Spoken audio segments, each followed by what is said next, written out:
Еліміздегі төтенше жағдайларға байланысты студенттер өз үйлеріне қайтарылып, білім беру әдісі көктем айларынан бері қашықтан оқытуға көшті. Алайда сол сәттен бастап ауыл және аймақтық жерлерде тұратын студенттерге интернет желісінің нашар ұстауы үлкен қиындық туғызды. Бүгінде Жаңақорған ауданына қатысты Түгіскен ауылдық округіндегі студент Ысқақ Нұрдәулеттің айтуынша, ауылдан тысқары тұратын үйлерде интернет желісі нашар ұстайды.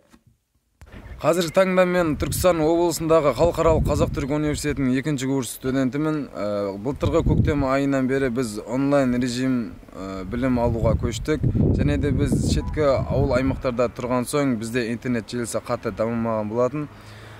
Біз жаз айларында осындай төбешіктер мен мұндай шөптердің үстінде оқуға тура келеді.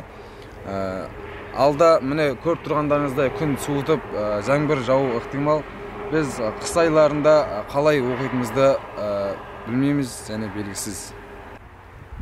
Бұл 6000-нан астам халық мекен еткен ауылдан алыс тұратын студенттің сөзі.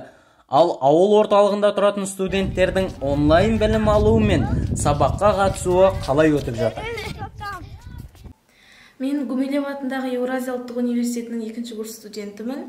Қазіргі елдегі жағдайға байланысты біздің қашықтан оқып жатқанымызға біраз уақыт болды.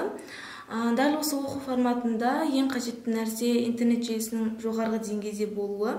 Біз ауылдық жерде тұратындықтан қалаға қарағанда интернет желісі орта деңгейде деп айтуға болады. Өйткені бізде далаға шықсақ өте жақсы ұстайды сеть, үйге кіргенде кейбір нүктелерден нашар ұстайды. Бірақ жалпы алғанда ауылдың интернет желісінің деңгейі жақсы деңгейде деп ойлаймын. Мен Павлодар мемлекеттік педагогикалық университетінің студентімін. Мен қазіргі кезде ауылдық жердің орталық бөлігінде тұрып жатырмын. Және бізде қазір онлайн оқу жүйесі болғандықтан интернет желісінің маңызы өте зор болып табылады.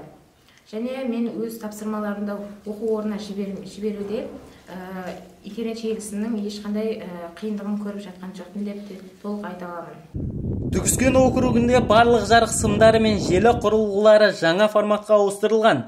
Бірі интернет желісі нашар ұстайды десе, ендігі бір студент жақсы жұмыс жасайтынын айтады. Студенттердің жағдайын шешу барысында біз ауыл әкімшілігінен сұхбат алдық.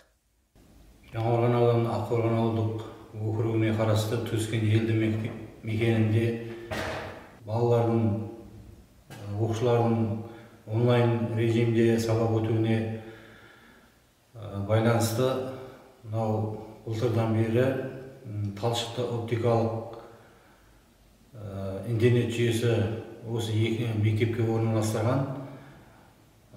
Қазіргі таңда интернет желісі қалыпты жағдайда жұмыс жасап отыр. Елді мекенде интернет желісіне байланысты ешқандай қиындықтар орын алып жатқан жоқ.